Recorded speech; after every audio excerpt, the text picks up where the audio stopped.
ಭಾರತ ಪಾಕಿಸ್ತಾನದ ನಡುವೆ dry fruits war. ಇನ್ಮೇಲೆ ದುಬಾರಿಯಾಗುತ್ತಾ ಡ್ರೈ ಫ್ರೂಟ್ಸ್ ರೇಟ್. ಪಾಕಿಸ್ತಾನದಿಂದ ಆಮದಾಗ್ತಿದ್ದಂತಹ ಡ್ರೈ ಫ್ರೂಟ್ಸ್ ಪೂರೈಕೆ ಬಂದಾಗಿದೆ.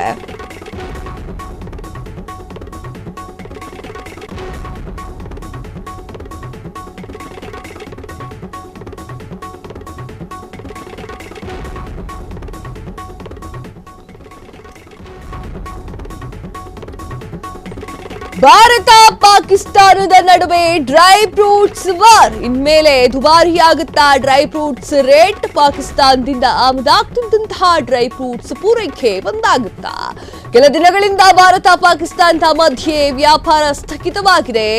ಕಾಶ್ಮೀರದಿಂದ ಬೆಂಗಳೂರಿಗೆ ಅತಿ ಹೆಚ್ಚು ಡ್ರೈ ಫ್ರೂಟ್ಸ್ಗಳು ಪೂರೈಕೆ ಆಗ್ತಾ ಇತ್ತು. ಡ್ರೈ ಫ್ರೂಟ್ಸ್ ಬಾರದೆ ಇಕ್ಕಟ್ಟಿಗೆ ಸಿಲುಕಿದಂತಹ ಅಂಗಡಿ ಮಾಲೀಕರು ಬಾದಾಮಿ, ಗೋಡಂಬಿ, ಪಿಸ್ತಾ, ಖರ್ಜೂರ, ಒಣ ದ್ರಾಕ್ಷಿ ಹಾಗೆ ಇನ್ನು ಕೆಲವೊಂದಿಷ್ಟು ದುಬಾರಿ ಆಗ್ತಾ ಇದೆಯಾ ಎನ್ನುವಂತಹ ಪ್ರಶ್ನೆ ಈಗ ಉದ್ಭವ ಆಗ್ತಾ ಇದೆ. ಎಸ್, ಪಾಕಿಸ್ತಾನದಿಂದ ನಾವು ಆಮದು ಮಾಡ್ಕೊಳ್ತಾ ಇದ್ದಂತಹ ಐಟಮ್ಸ್ ಅಂದ್ರೆ ಅದು ಡ್ರೈ ಫ್ರೂಟ್ಸ್ ಮಾತ್ರ.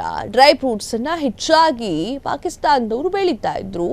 ಆ ಒಂದು ಕಾರಣಕ್ಕೆ ಈಗ ಡ್ರೈ ಫ್ರೂಟ್ಸ್ನ ಒಂದು ಬೆಲೆ ಹೆಚ್ಚಾಗುತ್ತಾ ಎನ್ನುವಂತಹ ಪ್ರಶ್ನೆ ಈಗ ಉದ್ಭವ ಆಗ್ತಾ ಇದೆ.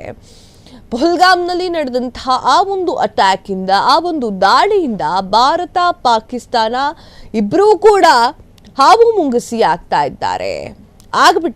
ಪಾಕಿಸ್ತಾನಕ್ಕೆ ತಕ್ಕ ಪಾಠವನ್ನ ಕಲಿಸೋಕೆ ಭಾರತ ಸಜ್ಜಾಗಿ ನಿಂತಿದೆ. ಪಾಕಿಸ್ತಾನವೂ ಕೂಡ ಟಕ್ಕರ್ ಕೊಡ್ಲಿಕ್ಕೆ ನಿಂತಿದೆ. ಆದ್ರೆ ಆಗುತ್ತೋ ಬಿಡುತ್ತೋ ಅದು ಸೆಕೆಂಡರಿ. ಭಾರತ ಪಹಲ್ಗಾಮ್ನಲ್ಲಿ ನಡೆದಂತಹ ರಕ್ತ ದೋಕುಳಿಗೆ ನಿಜಕ್ಕೂ ಕೂಡ ಸೇಡ್ ತೀರಿಸ್ಕೊಳ್ಳೋಕೆ ಹೊರಟಿದೆ. ಭಾರತ ಹಾಗೆಲ್ಲ ಸೈಲೆಂಟ್ ಆಗಿ ಕೂತ್ಕೊಳ್ಳೋದಿಲ್ಲ. ಈಗ ಭಾರತ ಭಯೋತ್ಪಾದಕರ ಬಿಡಾರಗಳಿಗೆ ಬೆಂಕಿಯನ್ನ ಹಚ್ಚುವಂತಹ ಕೆಲಸ ಮಾಡ್ತಾ ಇದೆ. ಆ ಒಂದು ಕಾರಣಕ್ಕೆ ಪಾಕಿಸ್ತಾನದವರು ಉರ್ಕೊಳ್ತಾ ಇದ್ದಾರೆ. ಯಾಕಂತಂದ್ರೆ ಊಟ ಹಾಕಿ ಬೆಳೆಸ್ತಾ ಇದ್ದಾರಲ್ವಾ, ಆ ಒಂದು ಕಾರಣಕ್ಕೆ ಅವರು ಉರ್ಕೊಳ್ತಾ ಇದ್ದಾರೆ. ಅವರು ಕೂಡ ಯುದ್ಧಕ್ಕೆ ಸಜ್ಜಾಗಿದ್ದಾರೆ.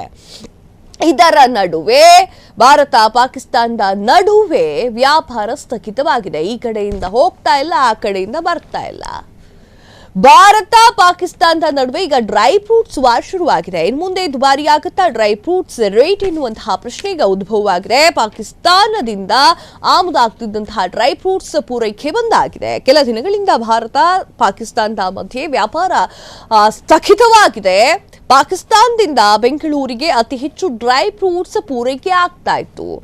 ಎಸ್, ನೀವು ಕೇಳಿದ ಸತ್ಯ. ಕಾಶ್ಮೀರದಿಂದ ಬೆಂಗಳೂರಿಗೆ ಅತಿ ಹೆಚ್ಚು ಡ್ರೈ ಫ್ರೂಟ್ಸ್ ಪೂರೈಕೆ ಆಗ್ತಾ ಇತ್ತು. ಡ್ರೈ ಫ್ರೂಟ್ಸ್ ಬಾರದೆ ಇಕ್ಕಟ್ಟಿಗೆ ಸಿಲುಕಿಕೊಂಡಿದ್ದಾರೆ ಇಲ್ಲಿರುವಂತಹ ವ್ಯಾಪಾರಿಗಳು.